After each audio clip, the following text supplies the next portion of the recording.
Hello heathens of YouTube, Mishka Valhalla here. How's it going? I hope you enjoyed my last video on serpents and dragons. This video will be focusing on Fylgja, that's right, Fylgja. The animal totem, a part of the self, a part of the Norse consciousness, your animal spirit guide per se, for lack of a better term. That's what we'll be focusing on in this video, how to find it, and how to decide which one would probably be best for you.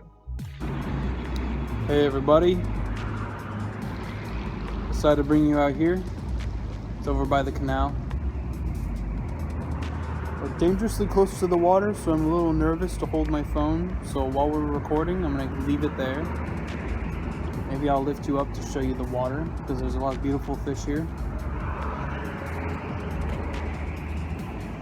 Maybe it does have to do with the subject of our video. Our video is gonna be about the Fylgja, or Fylgja, our spirit animal totem, our guide. The animal that is attached to us at birth. It's said in the sagas it can be any animal. A lot of noble houses tend to become bears. You know, they have a bear following them around, you know, from a very young age, like a spirit bear. Or a wolf.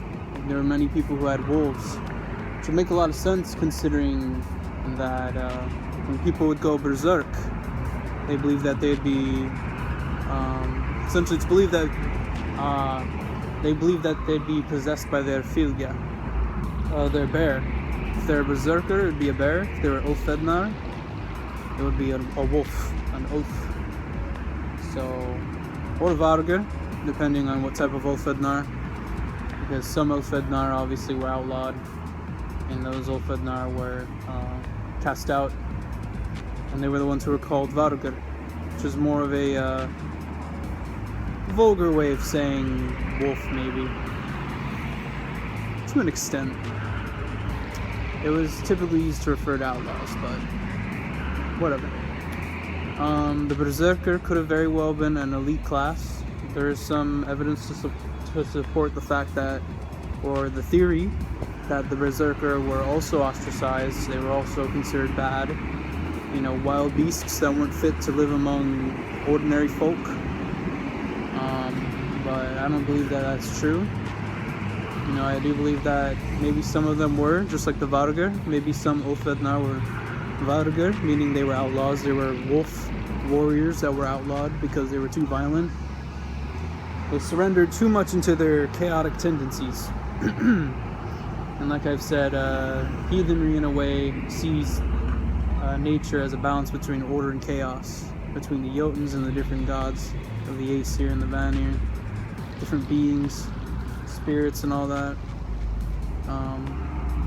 You know, some people, you know, they harness the more chaotic side of things, and then some people harness the more orderly side of things. But typically, when young wolves were raised, young men, to become wolf warriors, they were raised at a very young age to embrace that part of themselves, their warrior instincts within their wolf spirit. And that had heavily connected with Odin throughout the years, throughout the centuries, that you know, such practices were used throughout the Norse, Norse Iron Age, probably Norse Bronze Age. You know, and leading up to the end of the Viking Age, there were people that would wear the pelts of the animal or the beast that they believed themselves to be possessed by when they would go into warrior frenzy. So this does draw a lot of clues to how Fylgja work. Fylgja very well being sort of, you know, like spirit guides, you know, animals that follow us, you know, totems per se, animal totems. And I say totems, and I don't say it lightly because, you know, there's a lot of parallels, you know, and I've drawn a lot of parallels before between Norse culture and Inuit culture, like Native Alaskan culture. And I do believe Arith Hirier did draw some parallels of his own between Inuit and Norse culture, you know, and it's very, very incredible how similar the cultures are. But in this video, I'm going to talk about the Wearing of Pelts. So what's interesting is, a lot of historical professionals, historians, archaeologists, people with big degrees, PhDs, so on, in history, heavily criticized the wearing of furs in the Viking Age, and the wearing of, just various types of pelts, for no apparent reason, apparently. But I guess I could argue against that in a way. I do agree with them to an extent. I do believe that Hollywood does try to, fetishize fur in a way, in my next video, I'm probably going to talk more about something surrounding Norse pop culture, but we're going to stick to the spiritual things. But, what I was basically saying was, yeah, in pop culture, they do try to fetishize the fur a lot, because they don't really give it a meaning beyond the fact that, they're Nordic, they're heathen pagans, they're from the wild north and they wear fur to keep warm, that's very possible. But, what would have typically been practical, was wearing fur on the inside, to keep warm that way. That was what was typically done for practical reasons, yes. But I do believe that there is some way of, claiming that perhaps this whole pelt thing could go further back. Maybe the wearing of pelts on the outside, such as for the berserker, the bear shirt, the bear fur, or the Ulfednar, the wolf fur. There could have been numerous people out there who wore the pelt of an animal they felt connected to. Excuse me. And, what I mean is that Fylgja, and a lot of the mythology in the Eddas, they talk about, certain goddesses and gods and beings shape-shifting into an animal. I know shape-shifting could be a thing within itself, but maybe that is, the Hamr being part of the self, and the Fylgja being part of the self, maybe those two things, they automatically intertwine. The self is expressed through the Fylgja, the Fylgjar, and the Hugi, and all of the different parts of the self. Again, I can go through different parts of the self in future videos, but on the topic of the Fylgja, Freya, she has a falcon feathered cloak, that could have been something that was worn. I know that archaeological evidence is scarce, but, these things aren't just written to make fun of them, these things are in other cultures all over the world. In the Inuit culture, excuse me, such as the Tlinkits, many of their gods, they also wear the cloaks and furs of the animals they represent. Raven, his name is Raven, and he has like a raven cloak, and he has a mask. He has a raven mask, and whenever he puts the mask on, he turns into a raven. And same with the god, their spirit of strength, who takes the form of a bear. He puts on his bear mask and he turns into a bear. I've taken Alaskan history, so, I would know. And I would also know how fascinating that is, and how all these different connections, they interlink. And, you definitely see that in the Norse lore of, not only the falcon cloak, the wolf pelt, the bear pelt, maybe there could have been even other pelts. Maybe some people would catch snakes and maybe make, I don't know, something out of snake skin to associate with their Fylgja, but who knows? Again, some of this is just theory. Well, a lot of this is theory, but, obviously I'm, referring to sources to back my claim. But, take from it as you will, as I always say. But yeah, I can make a separate video about my own Fylgja experiences. Like, I do feel connected to a number of animals that maybe potentially I could take the form of through shamanic journey. My Hamr could take the form of a raven, that being one of the animals I feel connected to. Maybe one day I could fashion a cloak or a pelt of the animal I feel most connected to, out of all of them. Maybe you can, maybe that's just up to you, really. At the end of the day, it is. it's your practice. You know, how you connect to your Fylgja is all up to you. You know, I'm not saying go out there and just murder an animal where it's pelt. You know, maybe you can just buy one online.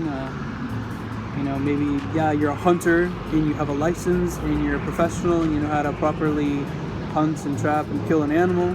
You know, I wouldn't judge you. It's just all about being humane and all about, you know, connecting to that side of you.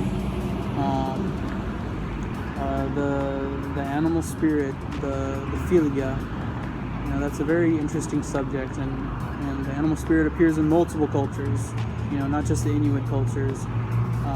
You know, there's so many different people around the world who had different animal totems, you know, that represented them, you know, like ancient Greeks, South American folk, you know, African, you know, North African, South African, Asian, you know, there's animals, dragons, bears, wolves, to represent the sacred house, clan, or, you know, individual, you know, the animal to represent an individual. And maybe that does have deeper roots in ancient history around the world. But I do know that in Norse tradition, the Fylgja is a thing that is talked about. The spirit animal, spirit that is with you from the day you're born. And the idea is that they do leave you when you die, but, you know, I guess we can never truly know. But, you know, your animal spirit is the animal that you feel most connected to. The next question, how would I connect to that animal? You know, I don't know, maybe you love dogs so much. I just heard a dog bark. I don't know if you heard them, but, you know, maybe you feel so connected to a particular dog. I'm not saying go kill that breed and wear its pelt, but, you know, maybe you want to connect to that dog, and maybe your Fylgja is that breed. You know, I mean, personally, I wouldn't encourage killing a dog, you know, or a cat, but there is some historical evidence that some cats, you know, could have been killed for Freya worship. You know, cats could have been sacrificed, or parts of a cat's body could have been used for seidr or magic to connect to Freya, and someone's Fylgja could have been a cat. You know, especially a Volven, or, you know, someone that worships Freya, a priestess that connects to Freya, somebody that is strong with seidr. But yeah, it's, you know, it varies. Like I said, you know, maybe you can connect it to different gods as well. You know, maybe besides Freya and Odin, who is obviously represented by the raven, you know, the bear and the wolf. You know, there are other gods out there like Thor. You know, maybe you found a nice ram skin or sheep skin, or goat skin, and you want to wear it in honor of your Fylgja, who is a ram. You know, and you connect to Thor through that. And I'm not saying walk around, you know, like a furry, you know, and just wear the fur of your animal. You know, especially if you can find a humane way of attaining the fur. You know, some way that doesn't exploit and torture an animal. You know, but I would, you know, it'd be nice for you for gatherings and rituals. You know, I know a lot of people like to wear their Norse gowns, and their, you know, historical, you know, as historical as we can get, really, nowadays, to, you know, a Norse, you know, a Nordic outfit or tunic or dress, you know, with brooches and cloaks and so on. You know, maybe you can wear your pelt with that. You know, bring it to your rituals. Excuse me. All these loud cars, please forgive me. Please remember I am in Miami. It will be much more quiet in my some of my future videos, because I will be in Alaska, so that'll be very helpful. But anyway, yeah, so Freyr, you know, your Fylgja could be a boar, a wild boar. You could have a boar skin. Maybe a squirrel. You connect to Radatoskr. You know, I have in my last video I did talk about dragons, and I do feel connected to dragons, but I don't understand.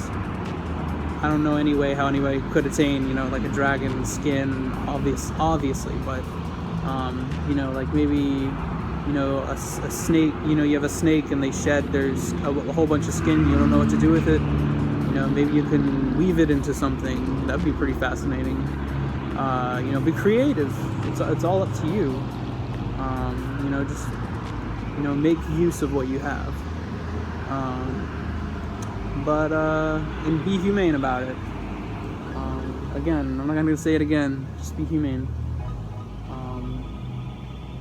But yeah, if you don't know what your Fylgja is and you aren't sure what to connect to and how to connect to it, just go out and wander into nature. Go to a quiet place where no humans can bother you, where you're with the gods, where there's silence, where you're alone with the winds and the sunshine and the trees. Somewhere as close to nature as you can be, and just observe. Maybe think about or look around. Look for the different animals that you may connect to, or think about the different animals you may connect to. Maybe some people, so I know some people, may just go into a forest and come across that animal. That's very lucky. I know I did for one of them. I came across, well, actually two of them, but, I'll mention one, the raven. I did come across a beautiful raven that just showed up, like on command. Again, that's just my own experience, my own UPG, but, I saw a raven fly over me right as soon as I asked Odin, what my totem is, my Fylgja, what's my guide, and he said, the raven, you seek my knowledge, you walk the path of the wanderer, and that was the information I received, and that's the connection I have to Odin. I have a huge connection to the wanderer aspect, maybe a bit of the warrior aspect, but I do also have a separate relationship with Thor. Obviously not as close as as big to me as my connection to Odin and Freya, but we'll all have our different connections to different gods and spirits. But yeah, so I think that pretty much covers the whole topic of my thoughts on Fylgja. Yeah, please obviously like and subscribe. Thank you, please. Please and thank you. And comment, maybe leave a comment on what you think your Fylgja is, or maybe what your Fylgja is. If you have any further questions about Fylgja, please ask me. Obviously, there are other good sources out there I've mentioned in the past, so look in my past videos. I do have some information, more knowledge in my past videos that you could check, maybe touch up on, before starting any of my more late videos. But it's all up to you. Each video has its own unique topics. But yeah, anyway, thank you so much. Good luck out there, and please stay tuned.